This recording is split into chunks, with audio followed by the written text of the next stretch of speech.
नमस्कार, सत श्री अकाल। मेरा नाम है कुलवंत सिंह और आप देख रहे हैं न्यूज़ एशिया हिंदी।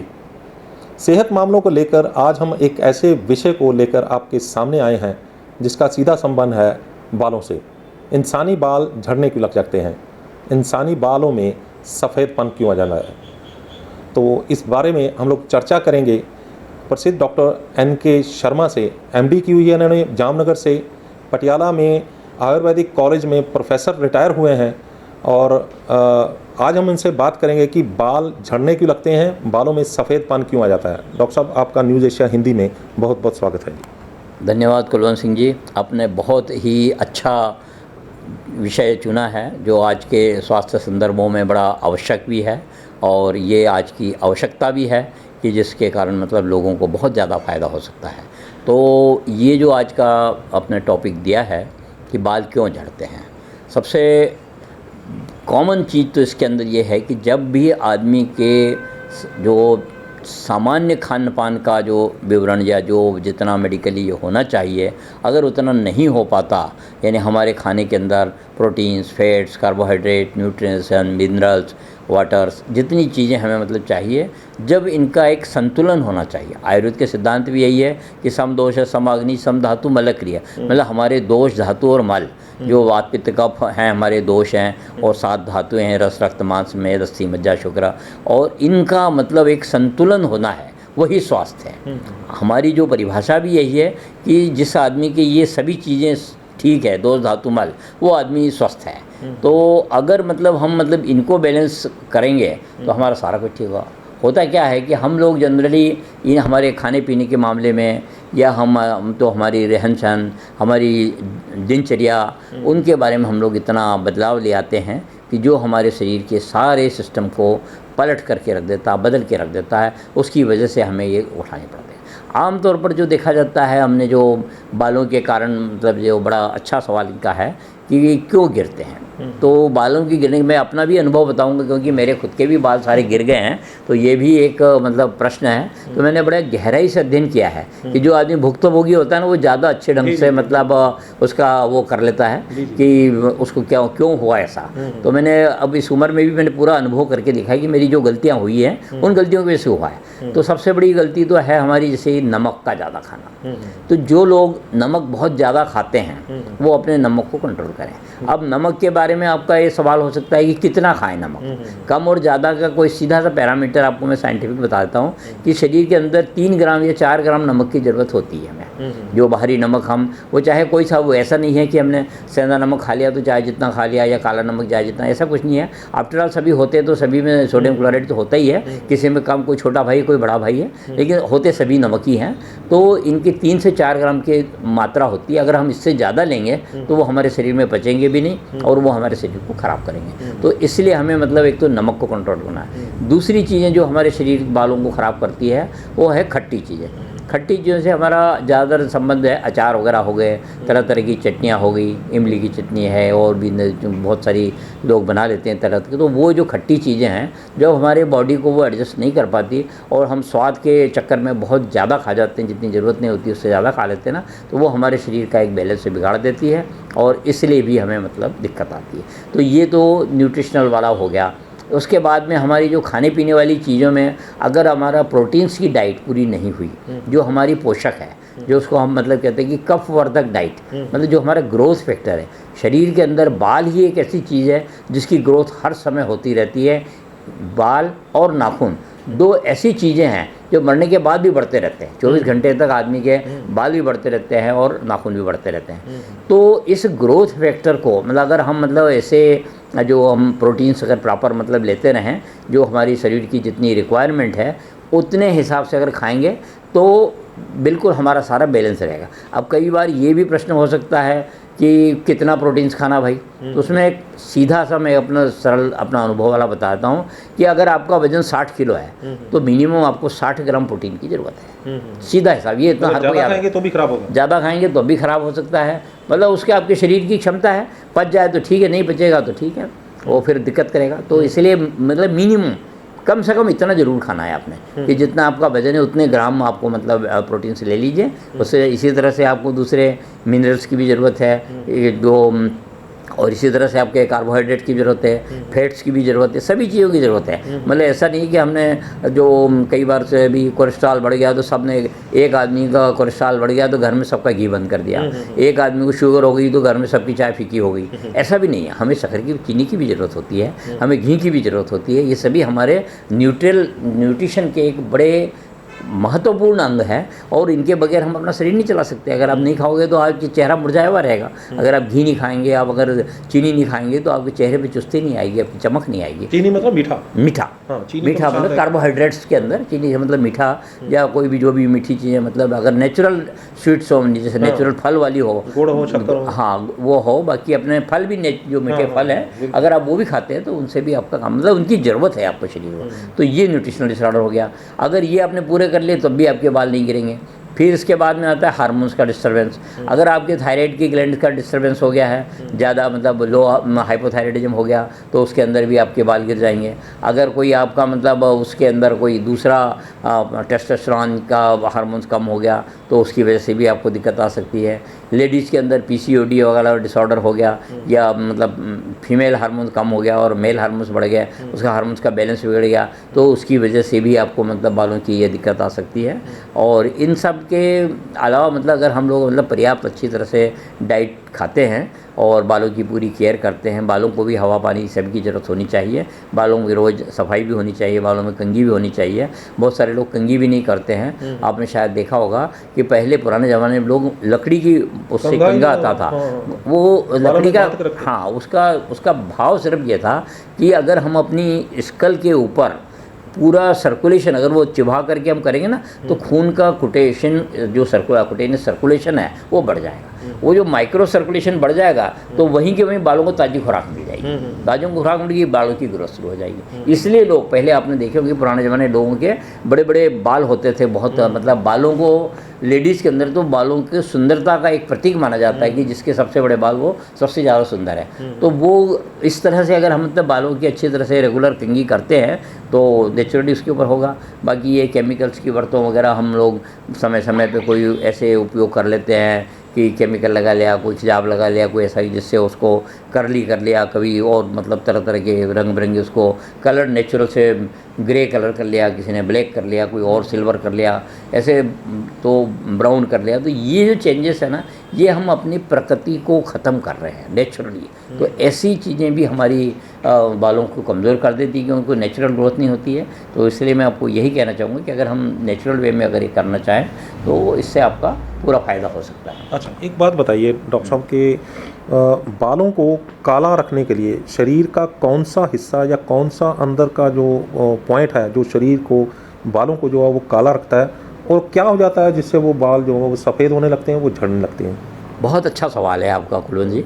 जो बालों के अंदर जो मेलानिन पिगमेंट की जब कमी हो जाएगी तो उसका कालापन कम हो जाएगा और वो सफ़ेद होना शुरू हो जाएंगे। तो ये जो मेलानिन पिगमेंट भी एक तरह के प्रोटीन से ही बनते हैं। अगर हमारे शरीर में प्रॉपर प्रोटीन्स की पूर्ति हो जाती है तो फिर नहीं होगा। लेकिन कौन सा प्रोटीन, यानी प्रोटीन में भी तो अलग प्रोटीन में मतलब ऐसा है कि जो भी जितने भी एमिनो एसिड्स होते हैं वो 20-22 तरह के होते हैं। तो उनमें से कोई सा भी सभी एमिनो एसिड्स की ज़रूरत होती है। मतलब आप रूटीन में जैसे पनीर खा लेते हैं, बादाम खा लेते हैं, या और मतलब मक्खन खा लेते हैं, ऐसी अखरोट खा लेते हैं, पिस्ता खा लेते हैं, काजू खा लेते हैं, अच्छे चने खा लेते हैं, राजमा खा लेते हैं, इनमें सब ये प्रोटीन की चीज़ें होती है। अगर ये हम अपनी पर्याप्त मात्रा में अगर हम खाते रहेंगे तो फिर आपको मतलब इसकी डिफिशिएंसी नहीं होगी। मतलब तो जो वो झड़ना भी बंद हो जाए, झड़ने के लिए भी कोई अलग से कारण है या फिर झड़ने का भी यही कारण है? मतलब एक झड़ने के भी दो कारण है ना, कि अगर आपने कोई दवाइयाँ खा रहे हैं किसी किस्म की, या कोई केमिकल्स यूज़ कर रहे हैं, या आपके जो एबनॉर्मल जैसे हमने बताया था नमक है, खट्टी चीज़ें हैं, अचार वगैरह है, ये आप ज़्यादा खा रहे हैं तो ये आपकी ग्रोथ को रोकते हैं। बालों की सफाई भी नहीं, हाँ, बालों की सफाई भी नहीं करते हैं, प्रॉपरली धोते भी नहीं हैं, तो उस कंडीशन में भी आपको एक दिक्कत आ सकती है। तो इससे उनसे बचाव रखना पड़ेगा, तो फिर आपका ठीक रहेगा उसके बाद। अच्छा, अब आते हैं कि जो हम लोग जो हैं वो, आपने भी पहले जिक्र किया कि हम लोग कोई काला कर रहा है, कोई पीला कर रहा है, कोई हरा कर रहा है, कोई लाल कर रहा है बालों को। तो एक बालों की जो एक, अगर हम ठेठ जो देसी भाषा में अगर बात करें तो बालों की हम लोग ऐसी तैसी करने की के ऊपर तुले हुए हैं। तो उसका जो है वो असर क्या होता है शरीर के ऊपर, क्या असर होता है? क्योंकि बाल तो हमने सफ़ेद तो हमने रखने के लिए कोई राज़ी है नहीं, उसको उल्टा जो है वो काले को भी पीला नीला हरा कर रहा है। तो वो जो हम लोग केमिकल यूज़ कर रहे हैं बालों को सफ़ेद को काला करने के लिए, लाल करने के लिए, हरा करने के लिए, उसका बॉडी के ऊपर क्या असर होता है, तो उससे बचने के लिए क्या करना चाहिए? देखो, ये है कि आजकल लोग बहुत ज़्यादा ऐसा कर रहे हैं, कोई मतलब रंग कलर को मतलब बड़ी महत्व दे करके वो करते हैं। तो जैसे सारे केमिकल्स होते हैं वो करीब करीब किसी न किसी तरह की खराबी ज़रूर करते हैं। किसी को खुजली शुरू हो जाती है, किसी को कोई धप्पड़ शुरू हो जाते हैं, कोई एलर्जी हो जाती है, किसी न किसी किस्म की एलर्जी वगैरह हो जाती है, किसी को कोई चमड़ी की बीमारियाँ हो जाती है, तक स्किन वाली वो हो जाती है, किसी को बालों में वैसे मतलब अस्थमा या एलर्जी, छिक्के आना शुरू हो जाती है, जुकाम वगैरह हो सकता है। तो ऐसे कई तरह के मतलब कोई ना कोई डिसऑर्डर ज़रूर कर देते हैं जिनको ये सूट नहीं करता है। शुरू में तो लोगों को अच्छा लगता है, कुछ दिन तक सूट करता है, लेकिन जल्दी ही वो बॉडी के ऊपर अपना कब्जा करके ऐसा बना लेता है कि शरीर को हिस्टामिन की, शरीर के अंदर हिस्टामिन एक हार्मोन्स होता है, उसकी प्रोडक्शन बढ़ जाती है। तो वो बढ़ने से वो आपको छिक्के, सर्दी, जुकाम वगैरह शुरू हो जाएगा, किसी को मतलब खारिश होना शुरू हो जाएगी। तो ऐसे इस तरह के, हाँ, चेहरा भी सूज जाता है अगर बहुत ज़्यादा किसी को रिएक्ट करा, केमिकल कोई ज़्यादा तेज़ यूज़ किया है तो चेहरे पे सूजन भी आ जाएगी, आंखों के नीचे सूजन आ जाएगी, बालों के ऊपर भी मतलब वो हो जाएगा, शरीर खुरदरा भी हो जाएगा। तो इस तरह के डिसऑर्डर्स मतलब हो सकते हैं, इसलिए इनके उपयोग उसी समय इमीडिएटली आपको बंद कर देना चाहिए। तो अब आते हैं कि क्या आयुर्वेद में कुछ ऐसी जड़ी बूटियाँ, कुछ ऐसा फार्मूला है जो हम खरल करके उसको मिलाकर उसको बालों में लगाएं तो हमारे बाल जो है वो कुदरती हो जाएं, उसको बाद केमिकल लगाने की ज़रूरत ही ना पड़े? हाँ, ऐसी कुछ चीज़ें हैं, मैं आपको बता देता हूँ। जैसे कि हम मतलब आंवला है, हरड़ है, बहेड़ा कितनी है। मात्रा में लेना ये? हाँ, मात्रा ही बता देता हूँ। ये आप 6, 5, 7 चीज़ें मैं आपको बोल रहा हूँ। ये 25-25 ग्राम के लिए आप एक छोटा सा एक योग बना लीजिए एक दिन के लिए। तो उसमें जैसे आंवला ले लिया, हरड़ ले ली, बहेड़ा ले लिया, भृंगराज की जड़ ले ली, फिर उसके बाद में वायुडंग ले लिया, और उसके बाद जटामांसी ले लिया, और नागर मोथा ले लिया। ये करीब 7-8 चीज़ें हुई। इनको आप मतलब 25-25 ग्राम के अनुपात में ले लीजिए, और जितना इनका अनुपात बनता है, मतलब ये मान लो जैसे 100 ग्राम बना है तो 100 ग्राम के ही करीब आप मतलब लोहे का बुरादा ले लीजिए। लोहे का चूर्ण भी कहते हैं उसको, लोहे का बुरादा कहते हैं, आम पंसारियों के पास मिल जाता है। तो इन जो जड़ी बूटियों वाला, इसको आप एक पानी के अंदर भिगो करके रख दीजिए, साफ़ बर्तन के साफ़ पानी में रख दीजिए। और दूसरा, ये जो चीज़ें हैं जो लोहे का बुरादा है, उसको एक अलग बर्तन में भिगो के रख दीजिए। जब 24 घंटे के बाद सुबह आप उन जड़ी बूटियों को अच्छी तरह से हाथ से ऐसे मसल लीजिए। मसल करके उसके अंदर सारा उसका जो सार है, तत्व है, वो पानी में आ जाएगा। उस पानी को छान के आप अलग रख लीजिए। उसके बाद में जो लोहे का बुरादा आपने रखा है उसके भी पानी का कलर चेंज हो जाएगा। उस पानी को भी आप मतलब छान करके लोहे का बुरादा अलग रखिए। दोबारा भी उपयोग में आ सकता है लोहे का बुरादा, लेकिन उसका पानी एक बार आप निकाल करके उन दोनों को बाद में मिला लीजिए। मिला करके उनको उबाल लीजिए। उबाल करके वो जो आपका मतलब अगर वो 300 ml है तो 150 ml के करीब उसको उबाल लीजिए। आधा अच्छी तरह से गाढ़ा कंसनट्रेट हो जाएगा। उबाल के आधा कर लीजिए। हाँ, आधा कर लीजिए। और उसके बाद में उससे जिस तरह हम बाल धोते हैं ऐसे बालों में लगा लीजिए। हाँ, ठंडा करके बालों में लगा लीजिए। बालों में जब लगा रहेगा वो, तो कुछ देर के बाद उसका मतलब बालों के अंदर नेचुरल उसकी वो एब्जॉर्प्शन होगी। और 2-3 घंटे के बाद अपना सिर धो लीजिए आप। तो नेचुरली आपके मतलब धीरे, अगर लगातार यही प्रोसीजर आप करते हैं 3 से 3 महीने के अंदर अंदर, जनरली 3 महीने के अंदर काफ़ी लोगों का फ़ायदा हो जाएगा। अगर किसी को बहुत ही ज़्यादा हैं या सारे ही बाल सफ़ेद हो गए तो उसको थोड़ा ज़्यादा टाइम भी लगेगा। लेकिन इन सब के पहले हमें जो दूसरा अगर कोई डिसऑर्डर है वो दूर करना पड़ेगा।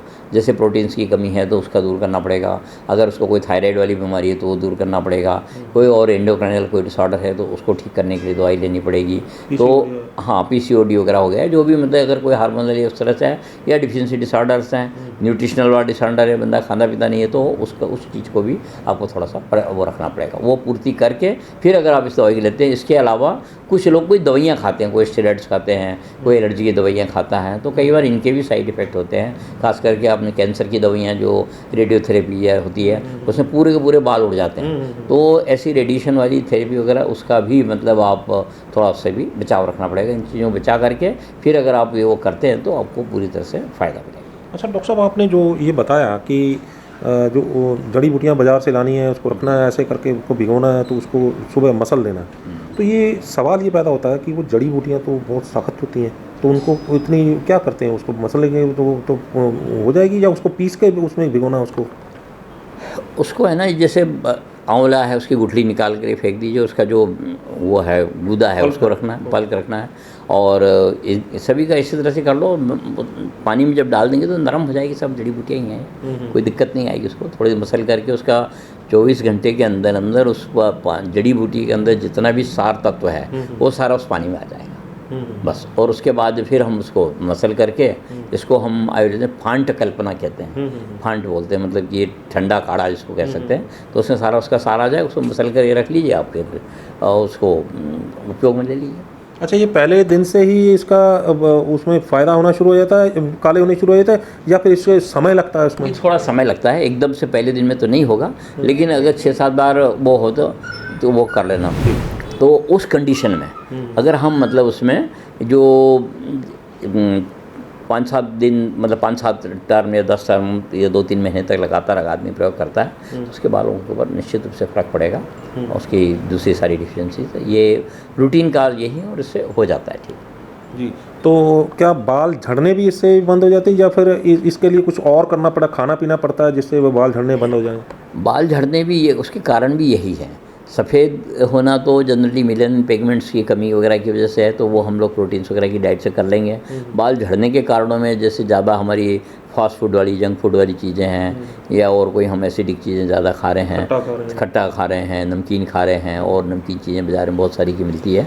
अगर वो सब चीज़ें खा रहे हैं तो वो आपको मतलब ख़राब करती है, तो उनको आपको रोकना पड़ेगा, मतलब तभी आपका मतलब उससे बचाव हो जाएगा। उस वही ज़्यादा नमक खा लिया, या जैसे मैंने खुद अपने लिए बताया कि मैंने जैसे समुद्र के पानी से खूब नहाया हूँ मैं, तो ऐसी चीज़ें भी आपके बालों को डैमेज करती है, तो उससे भी बचाना पड़ेगा। बाकी और कहीं बहुत कोई तेज़ धूप में जा रहा है, या ऐसी मतलब उसमें बहुत ज़्यादा ठंडक के उसमें जा रहा है, तो वो भी बालों के अंदर जो कंस्ट्रक्शन या सिकुड़न वाली जो प्रक्रिया होती है, तो उसमें दिक्कत मतलब दे सकती है। तो उससे भी आपको अपना बचाव करना पड़ेगा। तो कोई ऐसी रामबाण औषधि, कोई ऐसा जो संजीवनी जिसको बोलते हैं बालों के लिए, कुछ ऐसा है छोटा सा टोटका जिससे वो जो रोज़ करें तो फिर बालों के लिए वो तो कमाल की चीज़ है? सबसे आसान तो है कच्चे नारियल की, कच्चा नारियल खाया करें आप। नारियल की गिरी आपको 1 हफ्ते में 1 नारियल खा लिया करें, इससे थोड़ा थोड़ा रोज़? हाँ, थोड़ा थोड़ा एक नारियल ले आइए आप, जो लाल नारियल जो मंदिर में हम चढ़ाते हैं, वही वाला नारियल लेकर के उसके टुकड़े कर लीजिए, और 1 हफ्ते में थोड़ा सा रोज़ खाते रहें। उससे आपकी काफ़ी सारे जो बालों वाले न्यूट्रिएंट्स जो हैं वो आपको उससे मिल जाएंगे। बाकी थोड़ा सा अपना खाने का परहेज कर लीजिए, तो इससे आपको निश्चित रूप से। तो डॉक्टर साहब, तो आपका न्यूज़ एशिया पंजाबी से बातचीत करने के लिए बहुत बहुत धन्यवाद। आपने इतनी बहुमूल्य जानकारी हमारे दर्शकों को दी है। बहुत बहुत धन्यवाद कुलवंत सिंह जी, आपने जो जानकारी दी है, मुझे उम्मीद है कि इससे लोग इसका फ़ायदा उठाएंगे, और यही मेरी सफलता होगी। तो धन्यवाद आपका डॉक्टर साहब, आपने न्यूज़ एशिया हिंदू को, इतने दर्शकों को इतनी बहुमूल्य जानकारी जो हमारे दर्शकों को दी है। उम्मीद है कि उनको लाभ उनको ज़रूर होगा। बहुत इस बात का मैं भी आपका कुलवंत सिंह जी बहुत धन्यवाद करता हूं कि आपने एक बहुत ही ज्वलंत विषय उठा करके लोगों को राहत दिलाने का प्रयास किया है, और मुझे विश्वास है कि हम ये जो प्रयोग अगर हम करेंगे, इनसे इन शिक्षाओं का जो मैंने बताए हैं, अगर इनका फ़ायदा उठाते हैं तो निश्चित रूप से आपको लाभ होगा, और जितने ज़्यादा लोग लाभान्वित होंगे वही हमारी सफलता है। जी, बहुत धन्यवाद। ये थे डॉक्टर NK शर्मा, जिन्होंने हमें बाल क्यों झड़ते हैं, बाल सफ़ेद क्यों हो जाते हैं, और इनको सफ़ेद होने के रोकने के लिए हमें क्या करना चाहिए, हमें ऐसा तरीका अपनाना चाहिए जिससे हमारे बाल जो हैं वो केमिकल ना यूज़ करके हमें कुदरती तरीके से हमने वो कालापन उसमें बालों में मिले, ताकि वो हमारी जो है केमिकल लगा के हमें जो शरीर के ऊपर बदलाव आ जाते हैं, उसमें रिएक्शंस हो जाते हैं, उनसे हमें बच सकें।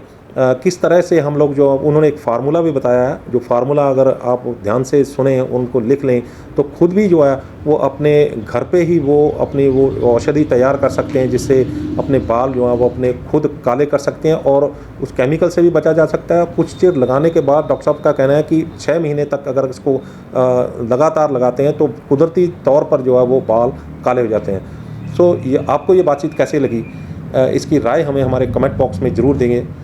अगर वीडियो आपको अच्छी लगी है तो इसको लाइक व शेयर ज़रूर कर दें। अगली बार फिर हाजिर होंगे एक नए मुद्दे के साथ, एक नए मेहमान के साथ। तब तक मुझे दें इजाज़त। धन्यवाद।